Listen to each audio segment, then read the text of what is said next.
Fire away. Bill Sheridan, D coordinator. Coach, just talk about developing some new edge rushers. I mean, you lost two really good ones in Zach and Wyatt Ray. Is there some guys in the pipeline that can kind of pick that up? You know, just for the guys that are returning, right now the guys that are running in the two deep at the defensive ends is Joe Lichetti, freshman, going to be a sophomore here. Richard Jurgens, the grad transfer we got from Clemson. Brendan Barlow, Marcus Valdez. Those are the four guys that right now, you know, if we get to play today, those would be our two deep right now. And, you know, a lot of those guys are still developing. Some of them have some more natural talent than others, just exclusive edge pass rushers.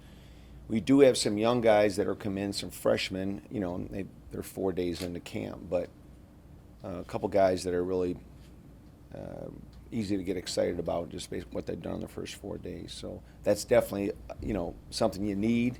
We have a void there because of the graduation of the guys you just mentioned, but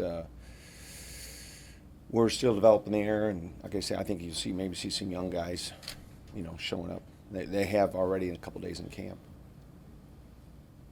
I know you lost some good players in the secondary, but Brandon has played a lot. What's his leadership role been like so far, both in the spring and this camp?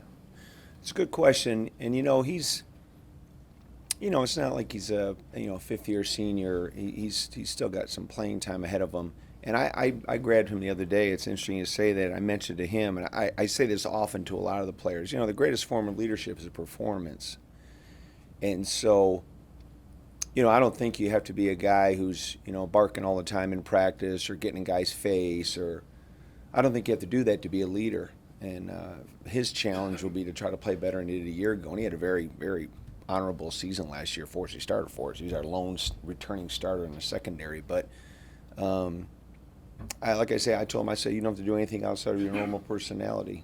I said, your greatest contribution will be your performance. And if you do, the young guys will see how you practice, how you perform on Saturdays, how those two things tie in together, and that's the leadership we need from you. Yeah.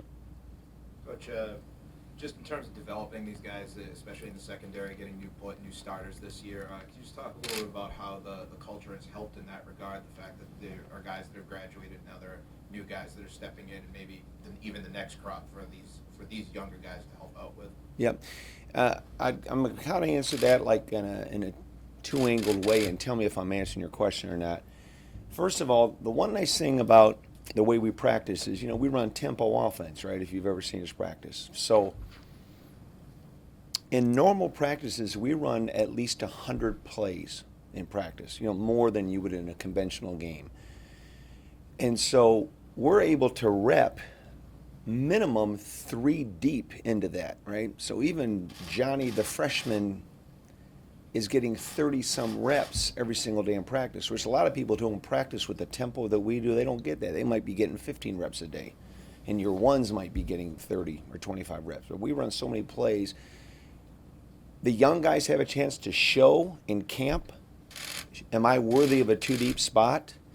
And obviously the guys who are fighting for the solidified, you know, 1s and 2 spots, it's all out there for them. Between now and we get into game week for Virginia Tech, I mean, we'll run, you know, over 1,000 plays on offense and defense in camp. The other thing, kind of like what you were saying, again, I'm hoping I'm answering your question, but is, you know, guys like Tate Haynes, who's been here for a while, but this is his first chance to solidify a starting position. Right now, he'd be running with our 1s. He is running with our 1s right now. A guy like Elijah Jones that came in last year as a freshman has got a lot of talent. We have other young freshman corners coming in. And in the secondary, even more so as far as veteran guys, right? Mike Palmer, I mean, obviously, you know, Medi's a last year go-around guy, and he's never been a every down starter for us. These guys have all played, but guys like Medi, Mike Palmer, Nolan Borgenson, you know, they have a chance to be starters, you know what I mean? And they're at the end, and this is a first shot for them. So it's been very, very competitive in the spring, and even a guy like Jamin Muse, who's, you know, played for us but hasn't been an every down starter, these guys now see a chance that they can be the guy, right? Because obviously they've been playing behind Will and those guys for the last couple of years. So I hope I addressed what you... Perfect. Oh, okay. Yeah. I thought that's what you're asking. Yeah. Yeah. when you were in the linebacker room last year, how did Isaiah McDuffie, like, all of a sudden emerge?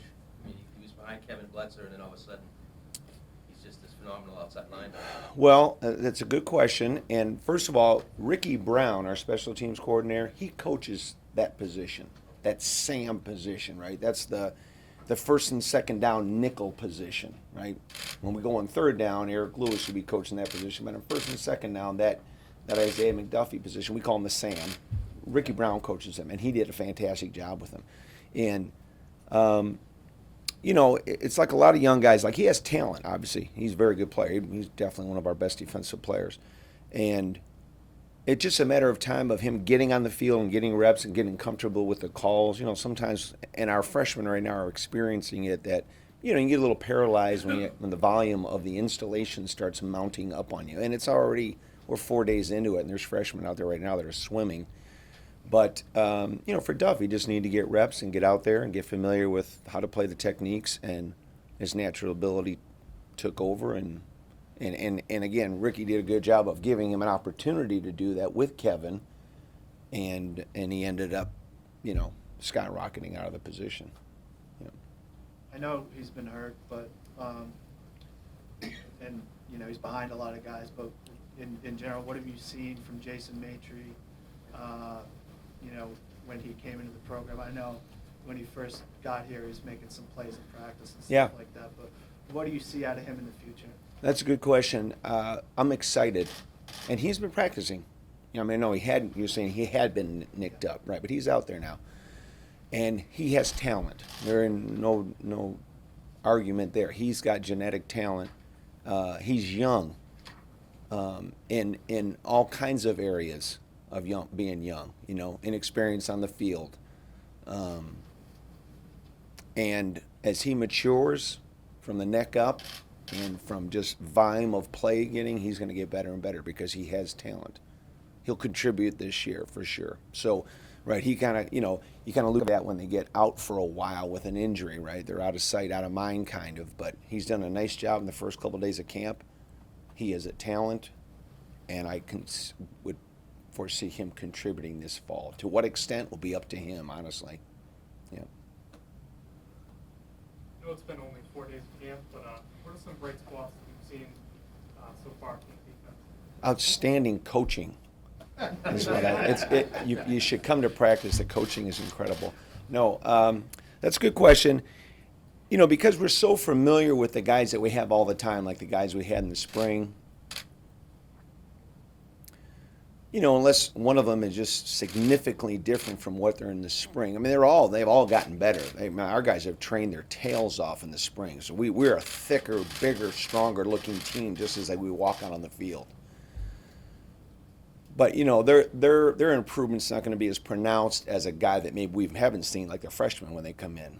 So most of those things have been with the freshmen, which, you know, you see them in high school film, you recruit them, and you'd get them to come here. But now that you have them on the field competing against other ACC players on our offense, you know, there's been guys that are really at every level, secondary guys. I don't have a young guy. Neither does Ricky, but, you know, we have a whole boatload of young defensive linemen and a couple of true freshman defensive back, corners in particular, and we're excited. We're like, yes, we did a good job. These are the guys we should be bringing in here. And again, whether they contribute this year or a year from now, they're good recruits. They're quality football players, and none of them disappointed. And a lot of them are like, maybe this guy might contribute this year. You know, it's early in camp. You know, but that's a good question. We have a good freshman-looking class, and those are the guys that kind of stand out, because the other guys, you do, I know this sounds nuts, you do kind of take them for granted because you're around them all the time, and you've seen them for spring ball, last fall, you know what I mean? You got the sense from Rich Yergin that he's kind of embraced this last opportunity that he has to prove himself as a football player? You know what, I have seen that, and it's refreshing. You never know. We met the guy in the interaction of actually trying to get him to come here, but you never know. You know, a guy could come in and be on his own program and, you know, too cool for school and all that. He has been the 100% polar opposite. He's a fantastic man, he's a great team guy. And that's, you're hoping for that when you got a guy coming in for his last year of eligibility, but he has been the exact opposite. He's been fantastic. Yeah. I know it's kind of just an interesting scenario where you're still working with Jim Reed, who was defensive coordinator last year, and has been the coordinator here. Can you just talk a little bit about working with him in the room, taking the coordinator position this year as well for you? Yeah, there couldn't be a better guy to handle that whole transition than Jim Reed. The guy is the most team-oriented, ego-less person I've ever been around. All he wants to do is actually help kids to get better and be better men and be better players. I can't say in the 30-plus years or 35-plus years I've coached that I've been around a guy who's more daily, devoutly dedicated to the players and to his job. And to me, it's gone without one glitch. And how we talk to each other across the table in our defensive staff meetings when we're putting stuff together, it's the same way it was a year ago. I guess I just get to write the scripts out for practice and I'll get to call it on Saturday. But, it's a collective effort, right? Like I say, somebody's got to call the defenses on Saturday and I'll do that. But the relationship really hasn't changed. And again, you couldn't have a better guy to make that transition with than Jim. Yeah, he's a gem. Yes. I know this is best shape of this life season, but what do you think are some areas that could be improved so far? So far, that's a good question. I would say, just jumping into my head when I hear you ask that is, and it's not going to be critical for us because we're not relying on a bunch of these guys, but the freshmen, like I mentioned, the installation is starting to mount up a little bit, and they're moderately dysfunctional right now. Like they couldn't line up. If we had to play them, we'd have to play like one or two calls, because that's all they could really execute. It's swirling around up in their skulls right now. Because early in camp, there's a little bit of volume going in as far as scheme stuff. You would whittle it down during game week, of course, and make it very doable for all the players, but that will be one thing for the young guys. Until they're functional, they might look good running around and, pass rushing and covering guys man-to-man and all that stuff. When you start getting into schematic stuff and playing offensive schemes and executing defensive schemes, you have to have some execution on that kind of stuff. So other than that, it's all the basic stuff. We can always get better at, perimeter run support and always get better at pass rush, And you're not really seeing a finished product out there because we're not tackling in practice, right? Everything is staying up and we're servicing each other. I mean, it's very physical, but nobody's getting tackled to the ground. We're not sacking the quarterback or any stuff like that. But those would be the first things that come to my head when you ask that stuff. Young guys just really got to they got to get their playbooks, and they will. And we walk through stuff, we rehearse it over and over, and 2 weeks from now they'll be light years better than they are right now. But right now they're having a hard time getting lined up sometimes. Your defense get to go against Tyler Vrabel in practice. And very clearly the other coaches are excited about where he's at. Why do you think that is? He's big. He's athletic. Good football acumen. Competitive guy. I mean, he's a talent, and he's a giant human.